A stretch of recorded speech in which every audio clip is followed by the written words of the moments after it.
Le Tibet, vaste plateau ciselé par les vents et suspendu au-dessus des plaines asiatiques, s'inscrit dans l'histoire comme un territoire où la spiritualité, la souveraineté et l'érudition s'entrelacent avec une rare intensité.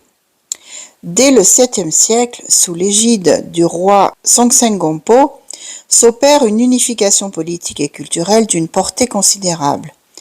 L'élaboration d'une écriture propre, l'assimilation de doctrines venues de l'Inde et du Népal et l'implantation progressive du bouddhisme confèrent au pays une identité d'une remarquable cohérence. L'empire tibétain, qui s'épanouit du 7e au 9e siècle, se distingue par une vigueur militaire inattendue pour un royaume d'altitude. Ses armées franchissent les cols himalayens, s'aventurent jusqu'aux oasis d'Asie centrale et rivalisent avec les puissances voisines.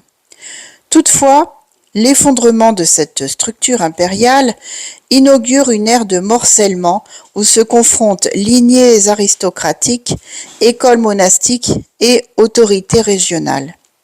Malgré ces tensions, la pensée bouddhique, dans sa profondeur métaphysique et sa richesse rituelle, intègre l'ensemble de la société et façonne une vision du monde où la quête de l'éveil supplante les ambitions territoriales. À partir du XVIIe siècle, l'ascension de la lignée des Dalai Lama, soutenue par les Mongols, instaure un gouvernement théocratique d'une grande originalité. Le 5e Dalai Lama, figure d'une envergure exceptionnelle, parvient à réunifier le pays, à consolider les institutions et à ériger Lhasa en centre spirituel et politique d'une influence considérable. Cette période voit l'épanouissement d'une culture d'une finesse remarquable. Monastères aux proportions monumentales, érudition philosophique d'une subtilité rare, pratique contemplative d'une grande sophistication. Le Tibet devient alors un foyer intellectuel et mystique dont le rayonnement dépasse largement ses frontières. Cependant, cette autonomie demeure vulnérable aux fluctuations géopolitiques. Les relations avec la dynastie mandchoue oscillent entre tutelle symbolique et intervention sporadique, sans jamais annihiler totalement la capacité du Tibet à se gouverner selon ses propres normes. L'entrée dans le XXe siècle, marquée par l'effondrement de l'ordre impérial chinois et les convoitises des puissances étrangères, place le pays dans une situation d'extrême fragilité. Malgré une tentative de réaffirmer son indépendance, le Tibet se trouve enchaîné dans les recompositions politiques de l'Asie moderne. L'année 1951 constitue une rupture majeure. L'intégration du Tibet à la République populaire de Chine inaugure une ère de transformation radicale. Réformes administratives, collectivisation, encadrement strict des institutions religieuses et exil du 14e Dalai Lama en 1959 bouleverse l'équilibre pluriséculaire entre pouvoir spirituel et organisation sociale.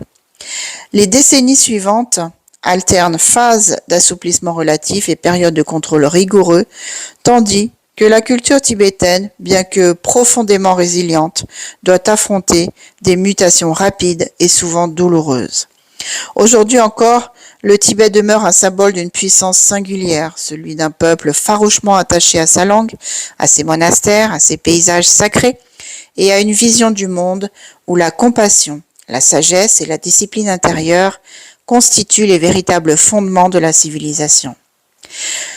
Son histoire, à la fois lumineuse et tourmentée, témoigne d'une capacité exceptionnelle à préserver l'essentiel au cœur des bouleversements du temps. L'invasion du Tibet a provoqué un exode massif de maîtres spirituels, de moines, de yogis, de laïcs porteurs d'une tradition millénaire. Ce déplacement forcé, loin d'entraîner l'effacement du bouddhisme tibétain, a paradoxalement favorisé son expansion à l'échelle planétaire. Privés de leur terre natale, les détenteurs des lignées de transmission ont trouvé refuge en Inde, au Népal, au Bhoutan, puis ensuite en Europe et en Amérique. Et avec eux ont voyagé les enseignements ésotériques, les rituels tantriques, les pratiques contemplatives et l'immense corpus philosophique qui constitue l'ossature du bouddhisme tibétain. Le bouddhisme tibétain a trouvé et trouve encore un écho particulier dans les sociétés modernes en quête de sens, de stabilité intérieure et de compassion active. Ses enseignements sur la nature de l'esprit, sur la vacuité, la transformation des émotions et la responsabilité universelle ont inspiré des chercheurs en neurosciences, des philosophes, des psychologues, des artistes, des praticiens de la méditation laïque, etc. Les pratiques issues du Vajrayana, autrefois réservées à des cercles restreints, ont été présentées avec une nouvelle pédagogie adaptée aux mentalités occidentales sans trahir leur essence. Les divinités paisibles et courroucées, les mandalas, les tankas, les danses rituelles, les récits de maîtres réalisés ont nourri l'imaginaire mondial. Padmasambhava en particulier est devenu une figure emblématique, maître visionnaire, dompteur des forces obscures, fondateur de la tradition tantrique au Tibet. À travers lui et à travers les bodhisattvas tels que Avalokiteshvara ou Tara, le monde a découvert une spiritualité où la sagesse et la compassion se conjuguent avec une puissance symbolique d'une grande intensité. La diaspora tibétaine, dispersée mais unie par une fidélité profonde à sa culture, a joué un rôle essentiel dans la préservation et la diffusion du Dharma. Les monastères reconstruits en exil, les universités monastiques rétablies en Inde, les centres de méditation implantés en Occident ont permis à la tradition de non seulement survivre, mais de rayonner avec une vigueur nouvelle.